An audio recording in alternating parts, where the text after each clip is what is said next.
कल्पना कीजिए, एक ऐसा इंसान जिसके पास न तो आंखें हैं, न पैसा है और सत्ता का तो कोई रुतबा ही नहीं है। एकदम समाज के हाशिए पर खड़ा हुआ व्यक्ति। बिल्कुल, एक अंधा भिखारी जो सीधा ब्रिटिश साम्राज्य की एक बहुत बड़ी औद्योगिक ताकत के सामने तन कर खड़ा हो जाता है। उसके पास कोई हथियार नहीं है, सिर्फ अपनी बात पर अड़े रहने की एक अजीब सी जिद है। और यही जिद तो आज के हमारे इस गहन विश्लेषण का मुख्य विषय है। हाँ, हमारे सामने रिसर्च पेपर्स और ऐतिहासिक दस्तावेजों का जो पूरा स्टैक रखा है, वो इसी जिद की परतें खोलने वाला है। आज हम बात कर रहे हैं मुंशी प्रेमचंद के साहित्य की। एक ऐसा नाम जो भारतीय साहित्य की आत्मा कहा जाता है। सही कहा। और हमारा मिशन सिर्फ उनकी कहानियों के प्लॉट दोहराना नहीं है, हमें ये समझना है कि आखिर प्रेमचंद ने साहित्य को वो जो तिलिस्म और अय्यारी वाली काल्पनिक दुनिया थी ना, उससे खींचकर यथार्थ की खुरदरी जमीन पर कैसे पटका। मतलब उन्होंने साहित्य को एक तरह से असल जिंदगी का आईना बना दिया। बिल्कुल। चलिए इसे थोड़ा सुलझाते हैं। प्रेमचंद ने खुद को गांधी जी का बना बनाया कुदरती चेला कहा था। अब सवाल ये उठता है कि एक लेखक जो सिर्फ कहानियां लिख रहा था, वो असल में एक पूरे राष्ट्र के सामाजिक और राजनीतिक बदलाव का दस्तावेज कैसे तैयार कर रहा था। यहाँ जो बात सबसे दिलचस्प है वो ये है कि प्रेमचंद का युग कोई आम युग नहीं था। वो पुनर्जागरण और आजादी के संघर्ष का समय था। और हमारे पास जो शोध सामग्री है वो स्पष्ट रूप से दिखाती है कि प्रेमचंद अपने युग के केवल एक गवाह नहीं थे। तो फिर क्या थे वो? वे एक सामाजिक वैज्ञानिक की तरह काम कर रहे थे। सत्य, अहिंसा, दलित उद्धार, ये सब गांधीवादी दर्शन उनके लिए केवल उपदेश नहीं थे। अच्छा। हाँ, ये दर्शन उनके पात्रों की धड़कन थे। उन्होंने ये भांप लिया था कि असली लड़ाई सिर्फ बाहर बैठे अंग्रेजों से नहीं है, बल्कि समाज की उन आंतरिक खाइयों से भी है जो हमें भीतर से खोखला कर रही थी। ये एक बहुत ही सटीक बात है। अगर हम अपने सोर्सेज में दिए गए 1924 के चर्चित उपन्यास रंगभूमि के विश्लेषण पर गौर करें, तो मुख्य पात्र सूरदास की जो पूरी रूपरेखा है, वो इसी नैतिकता की कसौटी है। बिल्कुल। प्रयागराज की पांडेपुर बस्ती का वो अंधा भिखारी, हाँ, जो अपनी एक 10 बीघा पुश्तैनी जमीन के लिए लड़ रहा है। अब सतह पर देखने में ये एक मामूली जमीन का विवाद लगता है। मिस्टर जॉन सेवक नाम का एक ब्रिटिश ईसाई उद्योगपति है जो वहां तंबाकू की एक बड़ी फैक्ट्री लगाना चाहता है। और यहीं से सारा टकराव शुरू होता है। ये सिर्फ एक जमीन का टुकड़ा नहीं है। नहीं, बिल्कुल नहीं। गहराई में जाएं तो ये जमीन सामूहिकता का प्रतीक है। वो कॉमन लैंड है जहां बस्ती के जानवर चरते हैं, जहां महामारियों या युद्ध के दौरान लोग शरण लेते हैं। और हमें इस बात की तह में जाना होगा कि आखिर ये टकराव इतना महत्वपूर्ण क्यों है। जॉन सेवक कोई टिपिकल खलनायक नहीं है। फिर क्या है वो? वो औद्योगिकरण मतलब इंडस्ट्रियलाइजेशन का प्रतिनिधित्व कर रहा है। उसके लिए वो जमीन एक डेड एसेट है जिसे उत्पादक बनाना जरूरी है। लेकिन सूरदास के लिए वो जमीन एक पारिस्थितिकी तंत्र का हिस्सा है। एक तरह से पूरी बस्ती की जान है वो जमीन। बिल्कुल। जॉन सेवक के पास सत्ता है, पैसा है, कानून है, और सूरदास के पास सिर्फ उसकी नैतिकता। ये तो बिल्कुल डेविड और गोलियत की लड़ाई जैसा है, जहां डेविड के पास कोई हथियार नहीं है, सिर्फ उसकी अटूट नैतिकता है। सही कहा। और जो बात हमारे दस्तावेजों में सबसे ज्यादा चुभती है वो ये है कि सूरदास को सिर्फ इस बाहरी खतरे से नहीं लड़ना पड़ा। असल चुनौतियां तो उसे अपनी ही बस्ती के लोगों ने दी। अरे हाँ, वो भैरो वाला किस्सा। बिल्कुल। बस्ती का ही एक ग्रामीण भैरो सूरदास पर शक करता है। और क्यों? सिर्फ इसलिए क्योंकि सूरदास ने भैरो की पत्नी सुभागी को घरेलू हिंसा से बचाने के लिए अपनी झोपड़ी में शरण दी थी। और फिर गुस्से में भैरो उस अंधे इंसान की झोपड़ी ही जला देता है। जरा सोचिए, एक अंधा व्यक्ति जो पूरे गांव के भविष्य के लिए खड़ा है, उसी का गांव उसकी जीवन भर की छोटी सी जमा पूंजी राख कर देता है। ये मनोविज्ञान का एक बहुत ही जटिल पहलू है जिसे प्रेमचंद उजागर कर रहे थे। लेकिन यहां सूरदास की प्रतिक्रिया देखिए। झोपड़ी जल जाने के बाद भी वो हिम्मत नहीं हारता। हाँ, आखिरकार भूमि अधिग्रहण के दौरान एक बड़ा विद्रोह होता है और उस विद्रोह में जॉन सेवक की बेटी सोफिया के मंगेतर मिस्टर क्लार्क द्वारा सूरदास को गोली मार दी जाती है। और यहाँ सूरदास की मृत्यु कोई सामान्य घटना नहीं है। हमारे विश्लेषण बताते हैं कि प्रेमचंद ने उसे जीवन के रंगमंच का एक ट्रू स्पोर्ट्समैन, एक सच्चा खिलाड़ी बताया है। सच्चा खिलाड़ी मतलब वो हार जीत से ऊपर उठ चुका था। बिल्कुल। वह एक ऐसा खिलाड़ी है जो न तो विरोधियों के प्रति द्वेष रखता है, न हिम्मत हारता है और न ही बेईमानी का सहारा लेता है। क्या बात है, ये महज एक कहानी का अंत नहीं है, है ना? सूरदास तो इस अखाड़े का बस एक सिरा है। अगर हम नैरेटिव को आगे बढ़ाएं तो जॉन सेवक के अपने घर और समाज के उच्च वर्ग में भी एक अलग ही वैचारिक युद्ध चल रहा था। हाँ, और वो युद्ध हमें सोफिया के चरित्र में देखने को मिलता है। सोफिया का किरदार मुझे व्यक्तिगत रूप से बहुत हैरान करता है। जॉन सेवक और उनकी कट्टर कैथलिक पत्नी की बेटी सोफिया एक बहुत ही स्वतंत्र विचारों वाली लड़की है। वो ईसा मसीह का सम्मान तो करती है, लेकिन उनकी शिक्षाओं पर सवाल उठाने से नहीं हिचकिचाती। बिल्कुल, और अपनी इसी वैचारिक आजादी के कारण उसकी माँ उसे घर से निकाल देती है। और फिर सोफिया स्थानीय कुंवर भरत सिंह के घर शरण लेती है। वहां वो उनके बेटे विनय से प्रेम करने लगती है। विनय वो युवक है जिसने देश के लिए अपना जीवन समर्पित कर दिया है। यहाँ एक बात खटकती है। क्या? अगर विनय इतना बड़ा आदर्शवादी था तो उनकी कहानी में बाद में इतनी उथल-पुथल क्यों मची? सब कुछ सीधा क्यों नहीं रहा? क्योंकि और यहाँ रानी जानवी का प्रवेश होता है।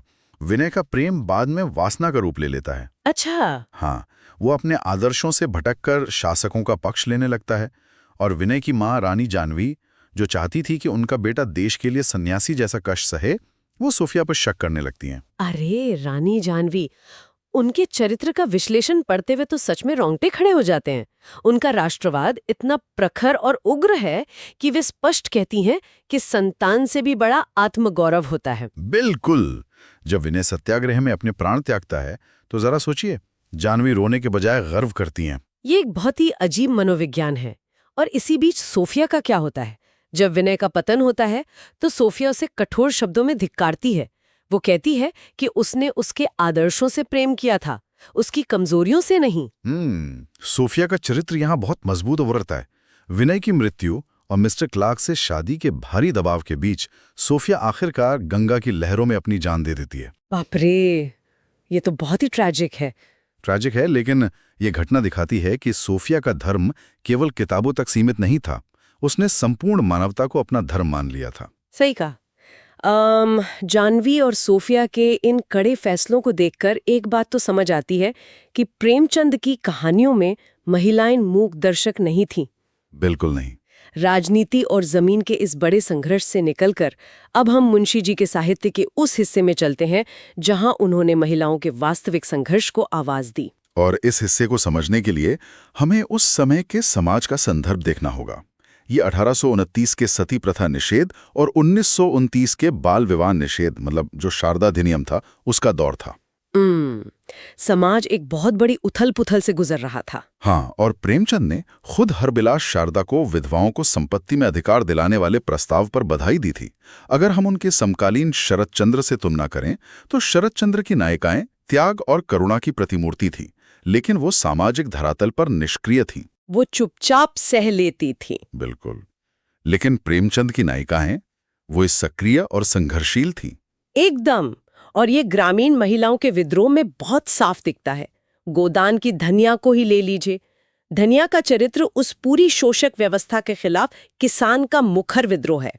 और वो प्रसंग तो बहुत ही कमाल का है जब धनिया की बेटी सोना के सामने सिलिया से छेड़छाड़ होती है। हाँ, सोना का गुस्सा एकदम उबल पड़ता है। वो कहती है, तुमने उस पापी को लात क्यों नहीं मारी, उसका खून क्यों नहीं पी लिया? जरा सोचिए, उस जमाने में एक लड़की का ये कहना। वाह, ये उस दौर के हिसाब से बहुत ही क्रांतिकारी था।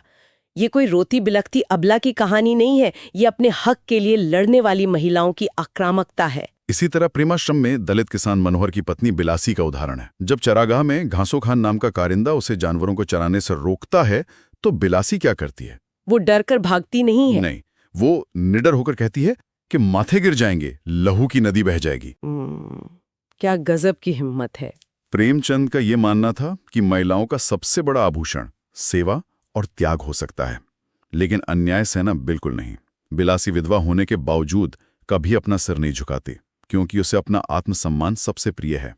लेकिन अगर हम ग्रामीण भारत से निकलकर शहरों और मध्य वर्ग की ओर रुख करें तो तस्वीर थोड़ी बदल जाती है। ग्रामीण महिलाओं का संघर्ष अस्तित्व और जमीन का था, लेकिन मध्य वर्गीय महिलाओं का संघर्ष आभूषणों की लालसा और सामाजिक दिखावे का था।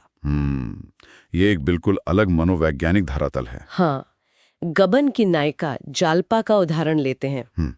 बचपन से ही जालपा को चंद्रहार का बहुत शौक था अरे और उसकी इसी लालसा के कारण उसका पति रमानाथ सरकारी पैसों का गबन कर बैठता है और कलकत्ता भाग जाता है। और यहाँ से कहानी में जो मोड़ आता है वो बहुत दिलचस्प है। मुझे तो जालपा का ये कैरेक्टर आर्क एक रिवर्स हाइस्ट फिल्म जैसा लगता है। मतलब वो शुरुआत में खजाने के पीछे भागती है, लेकिन जब उसे सच्चाई पता चलती है तो वो सब कुछ सुधारने निकल पड़ती है। बिल्कुल सही पकड़ा आपने। ये जालपा का एक संपूर्ण रूपांतरण है। वो अपने पति का कर्ज चुकाने के लिए अपना वो प्यारा चंद्रहार बेच देती है। जिन गहनों के लिए वो पागल थी उन्हें वो गंगा में फेंक देती है। और कहानी में असली ट्विस्ट तो तब आता है जब रमानाथ पुलिस का झूठा गवाह बनकर निर्दोष क्रांतिकारियों को फांसी की सजा दिलवाता है, दिनेश जैसे लोगों को। हाँ, और जब जालपा को ये पता चलता है तो वो अदालत में जाकर सच बोल देती है और अपने ही पति को खुलेआम कायर कहकर धिक्कारती है। जरा सोचिए, उस समय के समाज में एक पत्नी का ऐसा करना कितनी बड़ी बात थी। ये संकीर्ण लालसा से ऊपर उठकर व्यापक मानव प्रेम तक पहुंचने का उत्कृष्ट उदाहरण है। वो दिनेश के परिवार की सेवा करती है और एक वैश्या जोहरा को अपने साथ सम्मान से रखती है। इसी तरह का संघर्ष हम 1916 के उपन्यास सेवा सदन की सुमन में भी देखते हैं, जहां दहेज और बेमेल विवाह जैसी समस्याएं एक मध्यवर्गीय नारी को घेरे हुए हैं। सुमन की मां गंगाजली तो दहेज की चिंता में ही अपनी जान गंवा बैठती है। हाँ, और सुमन का सामाजिक पतन हो जाता है, लेकिन उस दलदल में भी मानवीय गरिमा और आत्मसम्मान की उसकी तलाश बाकी रहती है। बिल्कुल। और इस चर्चा को समेटते हुए हमें कर्मोभूमि की सुखदा और प्रेमाश्रम की विद्यावती और गायत्री का भी जिक्र करना चाहिए। उनमें क्या खास था? विद्यावती अपने भ्रष्ट पति ज्ञानशंकर की अनैतिकता से हार कर आत्महत्या कर लेती है और गायत्री भी अपना आत्मसम्मान खोने पर अपनी जान दे देती है। यहाँ मुझे एक बात खटक रही है। क्या ये आत्महत्याएं उनकी हार नहीं है? मतलब वो मैदान छोड़कर भाग गईं? नहीं, प्रेमचंद के लिए ऐसा बिल्कुल नहीं था। तो फिर इसे कैसे देखा जाए? उनके लिए इन महिलाओं का आत्मसम्मान उनके जीवन से बड़ा था। जब समझौते की सारी हदें पार हो जाती हैं, जब परिवार और समाज सब उनके खिलाफ हो जाते हैं, तो उस भ्रष्ट व्यवस्था का हिस्सा बनने से इनकार करना भी एक विद्रोह है। वे अपनी गरिमा बचाने के लिए मृत्यु को चुनती हैं। ये नजरिया बहुत गहरा है। हाँ, और वहीं सुखदा जैसी महिलाएं राजनीति और राष्ट्रीय आंदोलन में उतरकर एक नई राह बनाती हैं। तो आज के इस पूरे गहन विश्लेषण से ये बात एकदम साफ हो जाती है कि प्रेमचंद अपनी मेज पर बैठकर केवल कुछ काल्पनिक कहानियां नहीं बुन रहे थे। बिल्कुल नहीं। वे समाज का एक आईना और आने वाले कल का नक्शा तैयार कर रहे थे।